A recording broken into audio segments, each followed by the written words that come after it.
एक राजा की 3 बेटियां थीं और राजा अपनी तीनों बेटियों से बहुत प्यार करता था और राजकुमारियां भी अपने पिताजी का बड़ा ख्याल रखती। एक दिन की बात है। महाराज, महाराज, शत्रुओं ने हमला बोल दिया है और गुप्तचरों को अंदेशा है कि उनका मकसद आपकी बेटियों का अपहरण करके राज्य पे राज करना है। सेनापति, तुम एक काम करो, मेरी बेटियों को जंगल में ले जाओ और जब तक मेरा आदेश नहीं आए वहीं रहो। सेनापति ने महाराज का आदेश माना और वो राजकुमारियों को जंगल ले गया। मुझे बहुत भूख लगी है, तुम हमारे लिए कुछ खाने के लिए लाओ सेनापति। जो आज्ञा। शाम हो गई और सेनापति अब तक लौटा नहीं, तो राजकुमारियां उसे खोजने निकल पड़ी। रात हो गई और अब राजकुमारियों को डर लगने लगा। राजकुमारियां रथ के पास लौटकर राह तकते तकते सो गईं। भोर के समय अचानक छोटी राजकुमारी बालना आवाज से उठी। वो डर गई। राजकुमारियां उठ गईं और अब उनके सामने राजकुमार खड़े थे जो जंगल में शिकार कर रहे थे। राजकुमारियों ने उन्हें पूरा किस्सा बताया।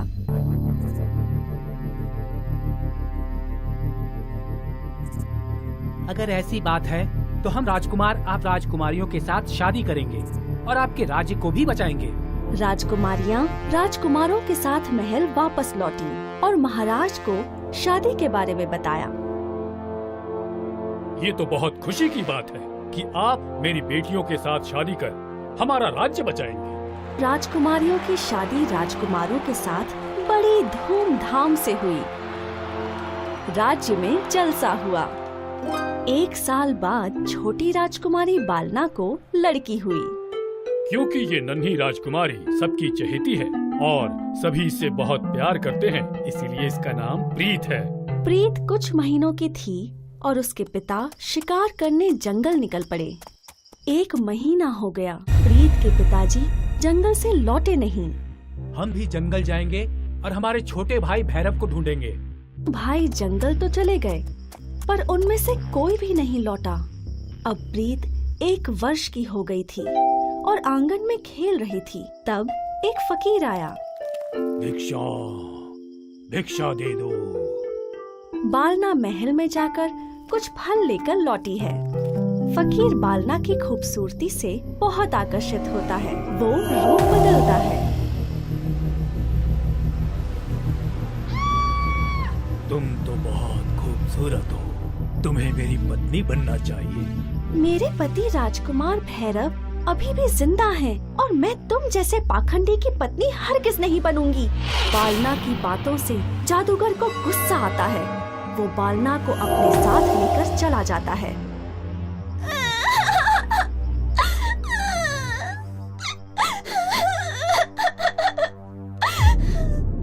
राजकुमारी प्रीत की आवाज सुन राजकुमारियां वहां पहुंची और बालना को कहीं नहीं पाके चौंक गईं।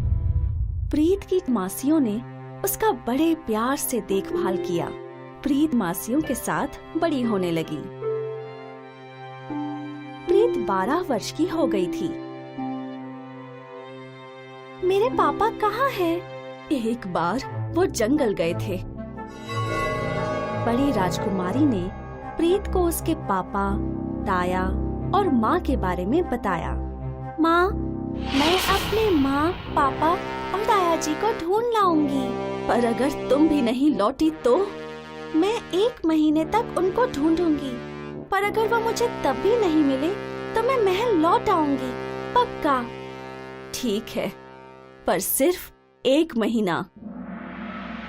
राजकुमारी प्रीत अपने रिश्तेदारों की खोज में निकल पड़ी। वो कई गांव में गई, जंगलों में गई, पर उसके रिश्तेदारों का कोई नामो निशान न था। एक दिन राजकुमारी एक पथरीले गांव आई। वहां उसे एक मालिन मिली। माँ, क्या आप मुझे बता सकती हैं कि ये कौन सी जगह है? बेटा, तुम्हें यहाँ नहीं आना चाहिए था। ये बहुत खतरनाक जगह है। ये जादूगर पंचकिन का गढ़ है। मैं यहाँ अपने रिश्तेदारों को खोजती हुई आई हूँ। राजकुमारी प्रीत मालिन को अपनी सारी कहानी बताती है। तुम्हारे पापा और ताया जी यहाँ पत्थरों में कैद हैं और तुम्हारी माँ जादूगर से शादी ना करने के जुर्म में ऊपर किले की कोठरी में बंद हैं। आपका बहुत बहुत शुक्रिया। मैं अभी उन्हें छुड़ाकर अपने साथ ले जाऊंगी। ये इतना आसान नहीं है। मालिन राजकुमारी प्रीत को युक्ति बताती है। कुछ देर बाद राजकुमारी प्रीत मालिन की बेटी बनकर किले तक पहुंचती है और सिपाहियों की आंख बचाकर कोठरी तक पहुंच जाती है। बालना कोठरी में कैद है।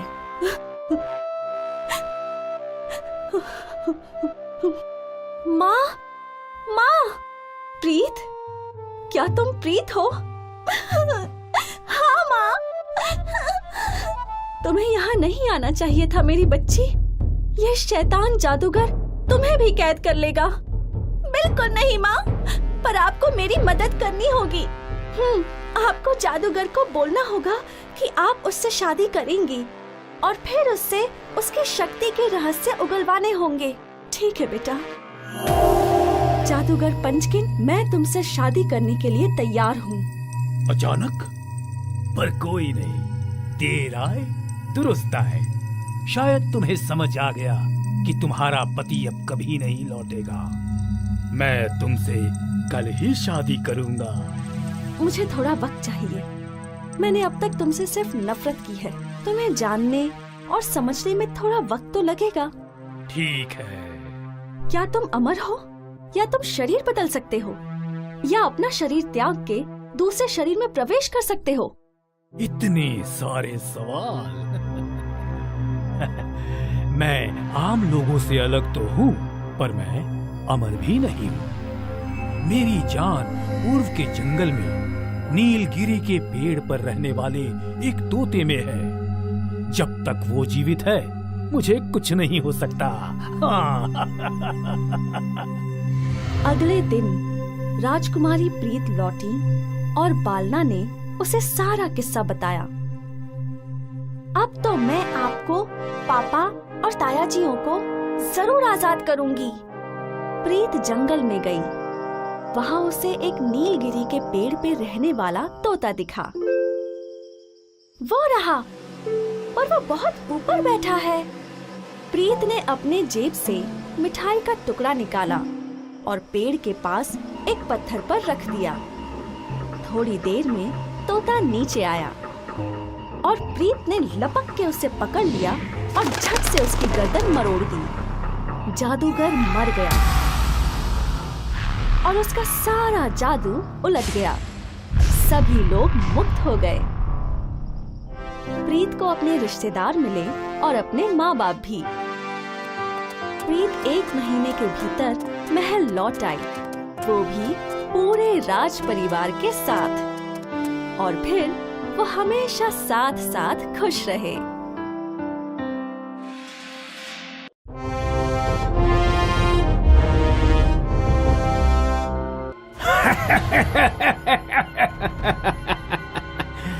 राजकुमारी बालना, तुम्हें क्या लगा कि मैं मर गया? मैंने जानबूझकर तुम्हें पूरी सच्चाई नहीं बताई।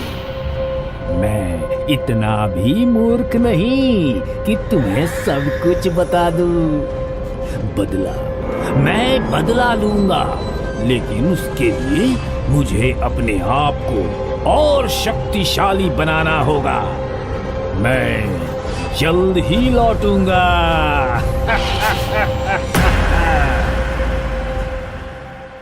और वहाँ महल के अंदर राजकुमारी प्रीत अपने पूरे परिवार के साथ खुश थी।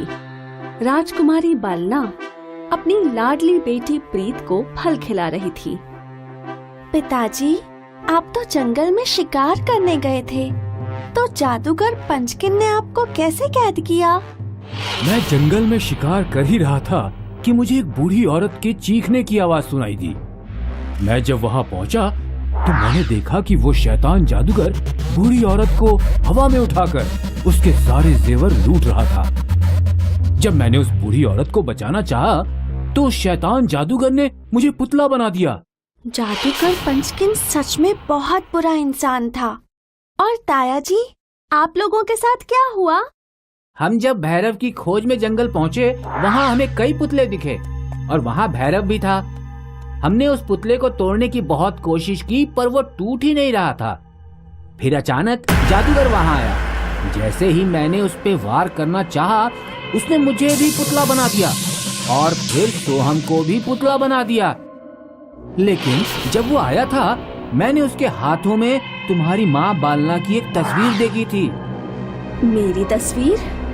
इसका मतलब जादूगर को माँ की पहले से ही खोज थी। पर क्यों? और जब वो मुझे कैद करने आया था, तो उसने मुझे बताया कि वो मेरी खूबसूरती से मोहित हो गया था और इसलिए मुझसे शादी करना चाहता था। अब सभी लोग सोच में पड़ गए कि आखिर जादूगर पंचकिन को बालना की खोज क्यों थी। यहाँ जादूगर पंचकिन तप कर रहा था।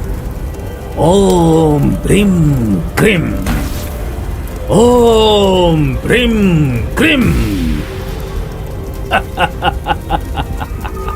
अब मेरी शक्तियां बढ़ रही हैं और मैं बहुत जल्द सबसे शक्तिशाली हो जाऊंगा।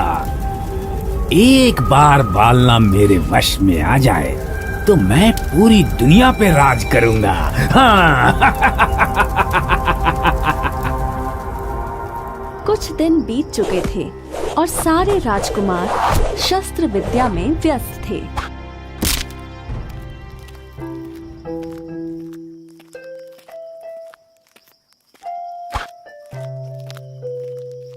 पिताजी, हमें भी चाकू चलाना सीखना है। क्यों नहीं?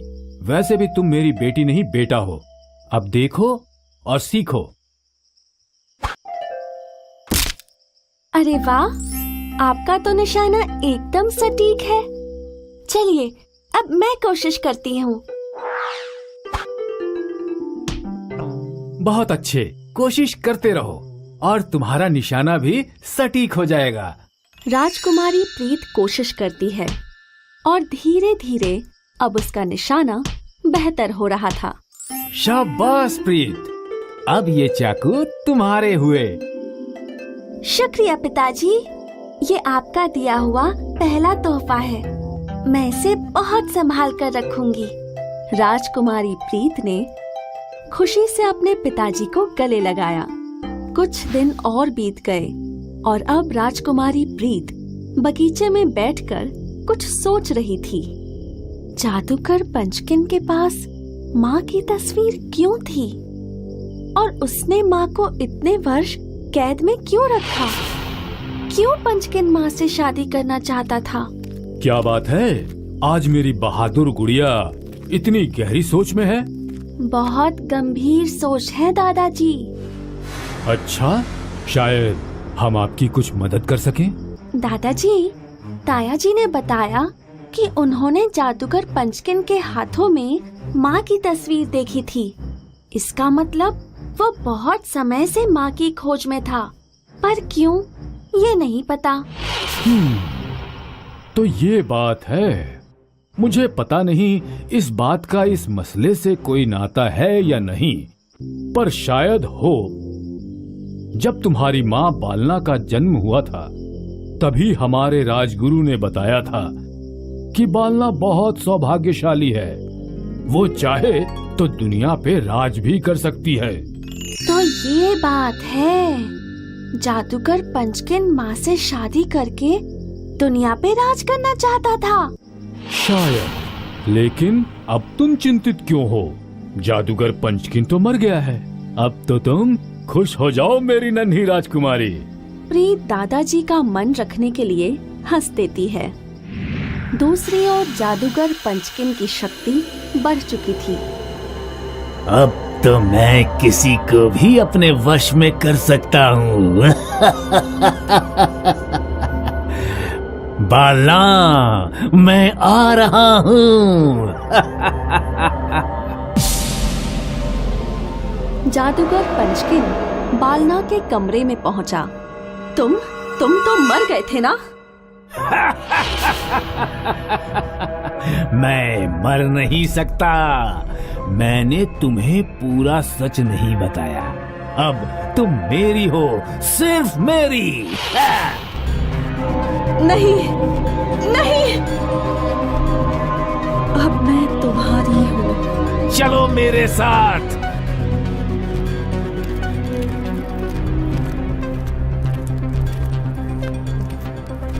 जादूगर पंचकिन, छोड़ दो मेरी बालना को।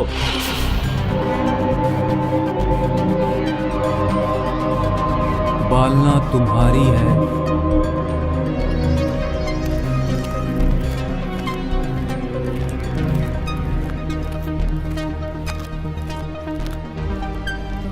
आती, तुम्हारी तो मृत्यु निश्चित है।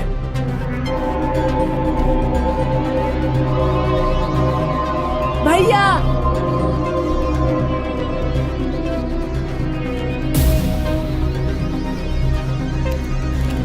राजकुमारी प्रीत ने ये सब देख लिया। जो भी इस शैतान जादूगर की आंखों में देखता है, उसे वो अपने वश में कर लेता है। मुझे अपनी नजर बचानी होगी। प्रीत ने धीरे से अपना चाकू निकाला। वो थोड़ा नजदीक गई।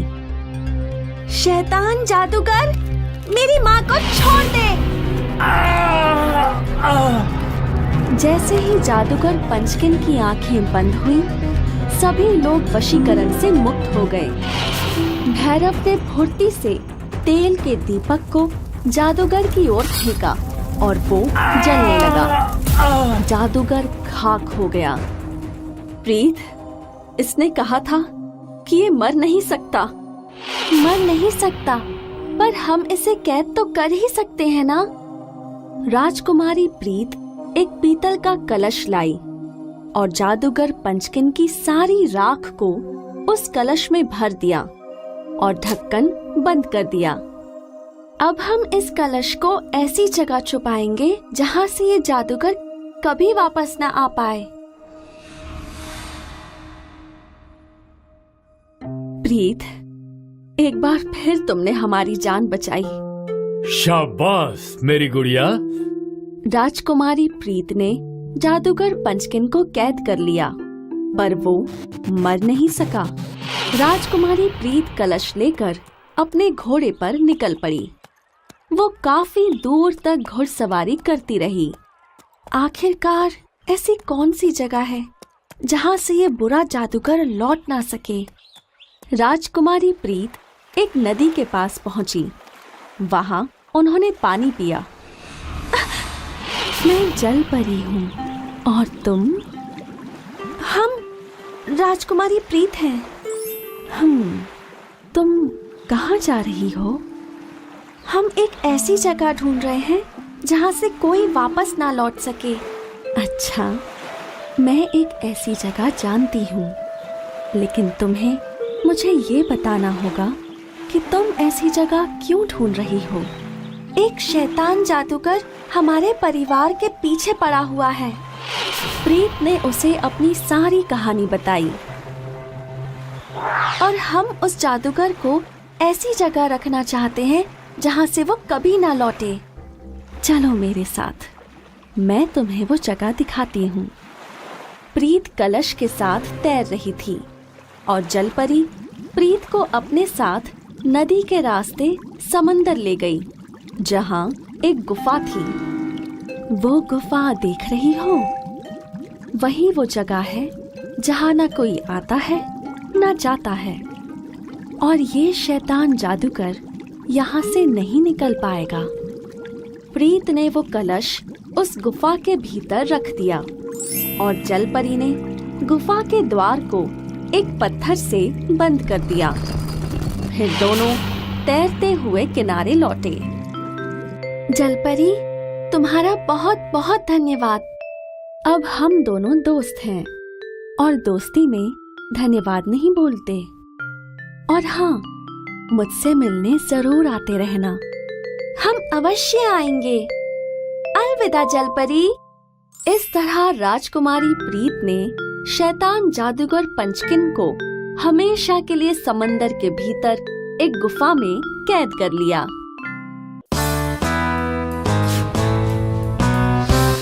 टोनी की एक जादुई सपनों की दुनिया थी। आब्राकाडाब्रा, गिली गिली छो। वो हमेशा यही सोचता रहता कि वो एक जादूगर है और वो किसी भी तरह का जादू कर सकता है। और अभी वो तकिए को हवा में उड़ाने का जादू कर रहा था। वैसे तो तकिया उड़ नहीं रहा था, लेकिन टोनी को ये लगता कि वो सच में तकिया उड़ा सकता है। और ऊपर उड़ो तकिए, उड़ते रहो। टोनी बेटा, माँ देखो, मैं तकिए को हवा में उड़ा सकता हूँ। हाँ, बहुत उड़ा लिया तकिया। अब सो भी जाओ, बहुत देर हो चुकी है। पर माँ, मेरा जादू। अब तुम सपने में जादू करो। Good night Tony. Good night mom. कुछ देर बाद टोनी सो गया और वो अपने जादुई सपनों की दुनिया में पहुंचा। यहाँ हर चीज जादुई थी। टोनी एक ऐसी दुनिया में था जहाँ पेड़ चल सकते थे। उसका ध्यान कुछ उड़ने वाली परियों पे गया। हेलो, मैं टोनी हूँ। मैं लिली, ये रोजी और वो टाइनी। आपसे मिलकर बहुत खुशी हुई। टोनी आगे बढ़ा और उसने देखा कि दो जादूगर आपस में जादू का अभ्यास कर रहे थे। ये दोनों जादूगर तो बहुत ही शक्तिशाली हैं। टोनी उनका अभ्यास देखता रहा और जब वो दोनों रुक गए। हेलो, मैं टोनी हूँ। मुझे आप दोनों का जादू बहुत अच्छा लगा। शुक्रिया टोनी। क्या तुम भी एक जादूगर हो? मैं जादू सीख रहा हूँ। अच्छा, तो ये सीखो। हाथों को ऐसे गोल घुमाओ और अपनी पूरी ताकत से अपने दुश्मन की ओर फेंको। टोनी ने कोशिश की। बहुत खूब, तुम बहुत अच्छा कर रहे हो। ऐसे ही प्रयत्न करते रहो। अग्नि और जल वहां से चले गए और टोनी प्रयत्न करता रहा। अब उसकी ऊर्जा का गोला बड़ा हो चुका था। काफी देर अभ्यास करने के बाद टोनी आगे बढ़ा। उसने देखा कि आगे एक जादुई कछुआ हवा में उड़ते हुए ध्यान कर रहा था। टोनी चौंक गया। हेलो, आप ये हवा में कैसे उड़ सकते हैं? जैसे हम जमीन पर चल सकते हैं। मैं समझा नहीं। अगर तुम यकीन करो कि तुम उड़ सकते हो, तो तुम जरूर उड़ोगे। मुझे यकीन है कि मैं उड़ सकता हूँ। टोनी भी ध्यान करने बैठ गया। मैं उड़ सकता हूँ। मैं उड़ सकता हूँ। मैं उड़ सकता हूँ। कुछ समय बाद टोनी हवा में उड़ रहा था। उसने अपनी आंखें खोली। अरे वाह! आपका बहुत बहुत धन्यवाद। अब मैं उड़ सकता हूँ। बहुत अच्छे टोनी, अभ्यास करते रहो। कुछ देर बाद टोनी आगे बढ़ने लगा और वो बहुत खुश था। उसने देखा कि एक बुरा जादूगर उसकी तरफ आ रहा था। बुरे जादूगर ने अपनी छड़ी उठाई और छड़ी को टोनी की ओर किया। बुरे जादूगर ने अपनी पूरी शक्तियां लगाईं और अब टोनी हवा में उड़ने लगा। टोनी छटपटाने लगा। छोड़ दो, मुझे छोड़ दो। बुरा जादूगर टोनी को बिजली के झटके दे रहा था। टोनी और जोर जोर से छटपटाने लगा। अचानक टोनी को अग्नि का सिखाया हुआ जादू याद आया। उसने ऊर्जा का गोला बनाया और बुरे जादूगर की ओर फेंका।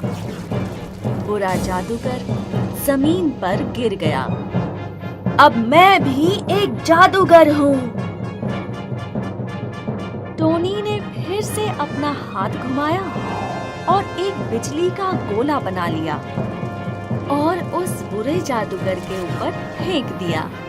नहीं, नहीं, नहीं। जादूगर ने भी अपनी छड़ी से हमला किया, लेकिन टोनी ने उड़कर हमले से अपना बचाव कर लिया। दोनों काफी देर तक लड़ते रहे और अंत में टोनी के एक हमले से बुरा जादूगर ढेर हो गया। हाँ, मैंने बुरे जादूगर को हरा दिया। मैंने बुरे जादूगर को हरा दिया। मैंने बुरे जादूगर को हरा दिया। टोनी, बेटा क्या हुआ? तुम इतनी जोर जोर से चीख क्यों रहे हो? क्या माँ, आपने मेरा इतना अच्छा सपना ही तोड़ दिया। सपने में मैं एक जादुई दुनिया में था। वहाँ कई परियां थी, एक उड़ने वाला जादुई कछुआ था, 2 अच्छे जादूगर थे और एक बुरा जादूगर भी था। तुम और तुम्हारी जादुई दुनिया। और माँ, आपको पता है, उस बुरे जादूगर ने मुझ पर हमला कर दिया और मैं डर गया। फिर मैंने उस पर हमला बोल दिया और अंत में वो बुरा जादूगर मर गया। टोनी बेटा, इतना जादू के बारे में मत सोचा करो कि सपने में भी जादू ही हो।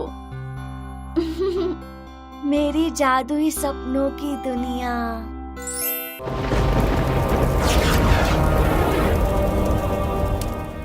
कई साल पहले तिब्बत पर राज करता था एक बूढ़ा जादूगर। येन था उसका नाम।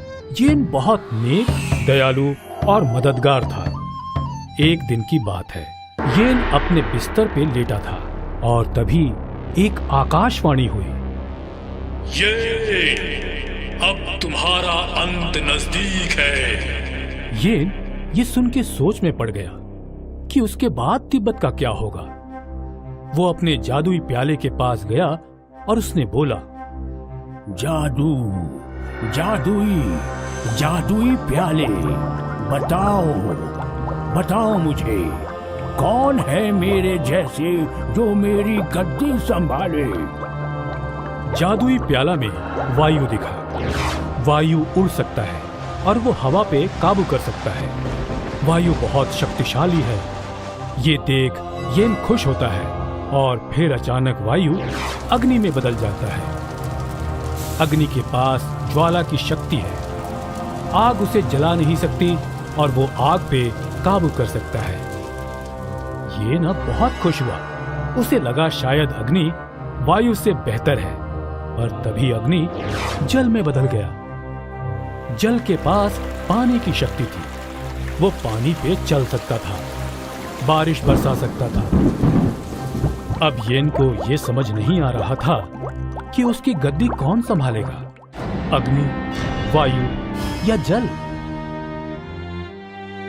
येन सोच में पड़ गया और उसने निर्णय लिया कि वो तीनों जादूगरों से मिलेगा और फिर अपना फैसला लेगा। उसने अपनी जादुई छड़ी घुमाई और तीनों भाइयों की गुफा में पहुंच गया। तीनों जादूगर साथ में खाना खा रहे थे। मैं येन हूँ, 7 सालों से तिब्बत का राज जादूगर। मैं यहाँ तुम तीनों से मिलने आया हूँ क्योंकि अब मैं बूढ़ा हो चुका हूँ और मैं चाहता हूँ कि तुम तीनों में से जो सबसे शक्तिशाली हो वो मेरी गद्दी संभाले, मतलब तिब्बत का राज जादूगर बने। लेकिन तुम तीनों में से सबसे शक्तिशाली जादूगर है कौन?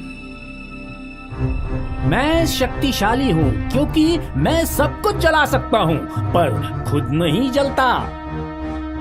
मैं भी शक्तिशाली हूँ क्योंकि मैं वायु का रुख मोड़ सकता हूँ और उड़ भी सकता हूँ। और मैं भी शक्तिशाली हूँ क्योंकि मैं बारिश बरसा सकता हूँ और पानी पे चल सकता हूँ।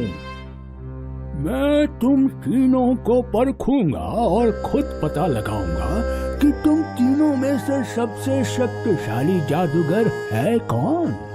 लेकिन इसके लिए तुम तीनों को कल मेरे साथ जंगल चलना होगा। अगले दिन तीनों जादूगर भाई येन के साथ जंगल की ओर निकल पड़े। जंगल में पहले उन्हें एक खूंखार शेर मिला। शेर को देख येन घबराया। शेर ने जादूगरों का शिकार करना चाहा और जैसे ही शेर झपटा, अग्नि ने उस शेर को जला डाला। बहुत खूब अग्नि, तुमने हम सब की जान बचाई। तुम शक्तिशाली हो। येन को अग्नि की फुर्ती बहुत अच्छी लगी। वो लोग आगे चलने लगे। थोड़ी दूर चलने पर उन्हें राह में एक दलदल नजर आया। येन सोच में पड़ गया कि अब वो लोग दलदल कैसे पार करेंगे। तभी वायु ने आसपास पड़े पत्थर देखे और उन सबको एक कतार में लगा दिया, जिससे एक रास्ता बन गया। वायु, बहुत अच्छे, तुमने तो नया मार्ग बना दिया। तुम बहुत शक्तिशाली हो। येन को वायु की समझदारी पसंद आई। कुछ दूर और चले तो अचानक आग की लपटें नजर आई। जंगल में आग फैल रही थी। तभी जल ने पानी बरसाया और आग बुझ गई। बहुत अच्छे जल, तुमने तो पूरा का पूरा जंगल बचा लिया।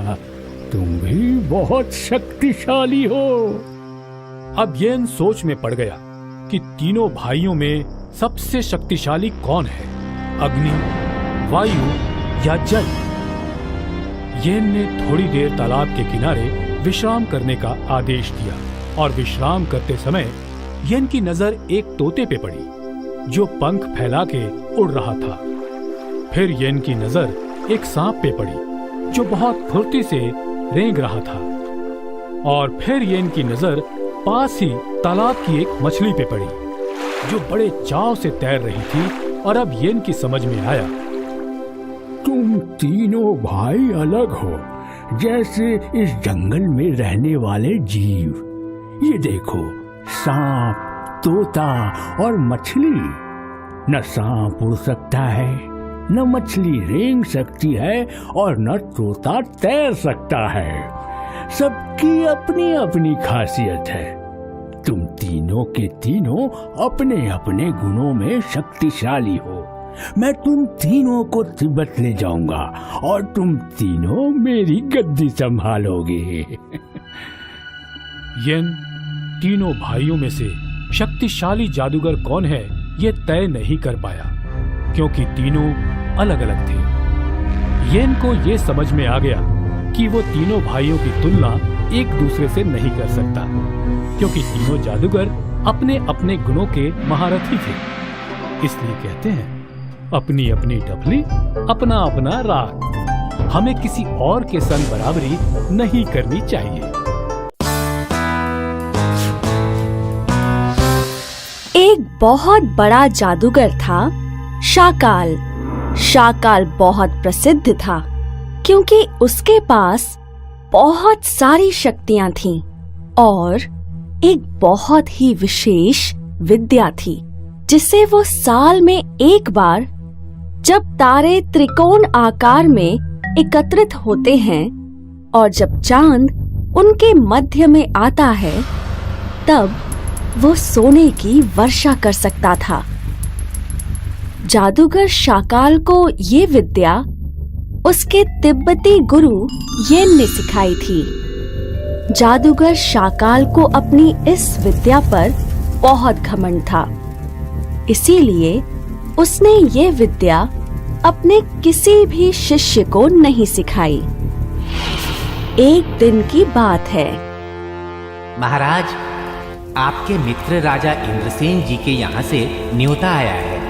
उनके राजकुमार का नामकरण करने के लिए आपको आमंत्रित किया है। अरे वाह, इंद्रसेन को पुत्र हुआ है, हम अवश्य जाएंगे। महाराज, उसी दिन गांव में भी तो महोत्सव है, तो आप कैसे जा पाएंगे? गांव में महोत्सव हर साल होता है, लेकिन इंद्रसेन को हर साल पुत्र नहीं होता। और फिर तुम दोनों यहीं रहो गांव के महोत्सव में, मैं अकेले इंद्रसेन के यहां जाता हूं। लेकिन महाराज, हमने बोल दिया, बस। और फिर जैसे शाकाल ने निर्णय लिया था, वो अकेला निकल पड़ा। शाकाल ने गांव पार कर लिया और अब वो जंगल में था। आज तो वही रात होगी जब तारे एकदम त्रिकोण आकार में एकत्रित होंगे और आज मैं अपनी विशेष विधि से सोने की वर्षा कर पाऊंगा। ये मैं कैसे भूल गया। आज मुझे अपने गांव में होना चाहिए था, लेकिन अब जब मैं बाहर निकल ही गया हूं तो यहीं कहीं एक सुरक्षित जगह ढूंढकर सोने की वर्षा करूंगा। शाकाल ने अपना सफर जारी रखा। शाम हो गई और अब कात्रक को एक सुरक्षित जगह मिल गई। शाकाल ने वहीं रहकर सोने के सिक्कों की वर्षा करने का सोच लिया। शाकाल ने अग्नि का इंतजाम किया और अपना तप शुरू किया। वो अपने ध्यान में मग्न था। अग्नि की रोशनी से एक डकैतों का झुंड का ध्यान शाकाल पर पड़ा। डकैत जादूगर शाकाल के पास पहुँचे। जो कुछ भी तुम्हारे पास है हमें दे दो। मेरे पास तो कुछ भी नहीं है। तो तुम्हें जीने का भी हक नहीं है। उनमें से एक डकैत ने जादूगर शाकाल के गले पर एक बड़ा सा चाकू रख दिया। जादूगर शाकाल डर गया। तुम्हें सोना चाहिए ना? मैं तुम्हें बहुत सारा सोना दे सकता हूँ। तो जल्दी दे। तुम्हें थोड़ा इंतजार करना होगा। जैसे ही चांद इन तारों के त्रिकोण के बीच में होगा, सिर्फ तभी मेरा तप सफल होगा। मैं सोने के सिक्कों की वर्षा कर पाऊंगा। वो सारे सोने के सिक्के तुम लोग ले जाना। सोने की सिक्कों की वर्षा? हमें बेवकूफ समझा है? नहीं नहीं, मैं सच में एक बड़ा जादूगर हूँ। मेरी विद्या विशेष है। मैं सच में सोने की वर्षा करवा सकता हूँ। कुछ देर इंतजार करके देख लो। वैसे भी हम अगर इसे अभी मारें तो हमें कुछ नहीं मिलेगा, तो थोड़ा इंतजार ही करके देख लेते हैं। सोना नहीं मिला तो मार देंगे। डकैतों ने ये बात मान ली और वो इंतजार करने के लिए राजी हो गए। और फिर जादूगर शाकाल अपनी तपस्या में मग्न हो गया और जैसे ही चांद उन त्रिकोणी तारों के बीच में आया, शाकाल ने मंत्र पढ़ना शुरू किया। गिली गिली गिली छू मंत्र, सोने की वर्षा शुरू हो। और सच में सोने की वर्षा शुरू हो गई। डकैत ये सब देख फूले न समा रहे थे। उन्होंने सारे सिक्के जमा करने शुरू कर दिए और जब सब सिक्के इकट्ठे हो गए, वो उन्हें लेकर जा रहे थे कि अचानक देखा, मैंने कहा था ना कि मैं एक विशेष जादूगर हूँ। वो तो तुम हो। मुझे ये लगता है हमें इसे अपने साथ ले जाना चाहिए ताकि ये हमारे लिए सोने की और वर्षा करा सके। नहीं नहीं, मैं तुम्हारे कोई काम का नहीं, क्योंकि मैं साल में केवल एक ही बार ये जादू कर सकता हूँ। तो इस साल की वर्षा तो तुमने कर दी। हाँ, इसीलिए तो कह रहा हूँ कि मैं तुम्हारे कोई काम का नहीं। जब तुम हमारे कोई काम के ही नहीं तो फिर मरने के लिए तैयार हो जाओ। नहीं, मुझे मत मारो, नहीं नहीं। डकैतों ने जादूगर की पुकार नहीं सुनी और उसे मार दिया। जादूगर शाकाल जीवित होता अगर वो अपने जादू पर घमंड ना करता। उसकी वाहवाही लूटने की आदत ने उसकी जान ले ली। इसीलिए कहते हैं घमंड ने अच्छों को डुबा दिया। हाय, मैं हूँ शाइनी। अगर आप मुझे ऐसे ही देखना चाहते हैं तो इस वीडियो को जरूर शेयर करें और हाँ, इस चैनल को भी सब्सक्राइब करना ना भूलें।